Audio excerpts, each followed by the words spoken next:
आज या ठिकाणी आपण निपुण भारत पूरक शैक्षणिक साहित्य या पेटीतील भाषा पेटी याचा वापर कसा करायचा हे या ठिकाणी आपण पाहणार आहोत। या साहित्यामध्ये आपल्याला भरपूर प्रकारचे साहित्य त्यांनी दिलेलं आहे। याच्यामध्ये आपल्याला त्यांनी वेगवेगळ्या प्राण्यांचे आकार, गाड्यांचे आकार दिलेले आहेत। मग या प्राण्यांच्या आकारावर, गाड्यांच्या आकारावर वेगवेगळे शब्द दिलेले आहेत, ज्याच्यामध्ये समानार्थी शब्द, विरुद्धार्थी शब्द, विरुद्धलिंगी शब्द, फळांची नावे, प्राण्यांची नावे इत्यादी साहित्य दिलेलं आहे। त्याच्यातील आपण आज फळांची नावं हे जे साहित्य दिलेलं आहे ते आपण बघूया कसं आहे ते।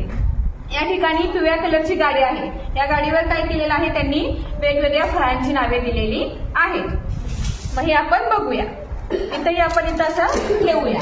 हे जो बाण आहे, ज्या गाडीवर बाण आहे ते तिथून काय होतं, या गाडीची सुरुवात होते, म्हणजे ती गाडी या ट्रेनचं इंजिन आहे। मग आता आपण ही पहिली गाडी ठेवूया। पहिल्या गाडीवर काय लिहिलेलं आहे, कोणत्या फळाचं नाव? पेरू। पेरू लिहिलंय। मग आता इथं पेरूचं चित्र कुठे दिसतंय तुम्हाला?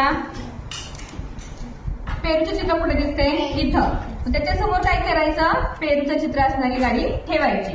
पुढे काय लिहिलंय रे? मग चिकूचं चित्र असणारी गाडी इथे आहे, ती इथं अशी समोर ठेवायची। पुढे काय लिहिलंय रे? आंब्याचं चित्र असणारी गाडी कुठे आहे? इथे आहे, ती असं ठेवूया। पुढे काय लिहिलंय रे? केळीचं चित्र कुठे आहे?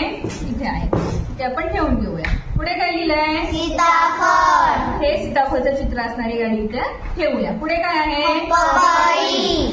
पपईचं चित्र असणारी गाडी आपण ठेवूया। इथं ही जी स्माइली दिलेली आहे, या स्माइलीचा अर्थ काय आहे, ही गाडी इथं संपलेली आहे। बाण म्हणजे काय होतं, बाणाने गाडीची सुरुवात होते, आणि स्माइली दिली असेल तर स्माइलीने काय होते, गाडी संपलेली आहे इथं आपल्याला ते सांगतात। इथं वेगवेगळ्या फळांची आपल्याला नावं दिलेली आहेत आणि वेगवेगळ्या फळांची चित्र दिलेली आहेत। तुम्हाला समजली या सगळ्या फळांची नावं?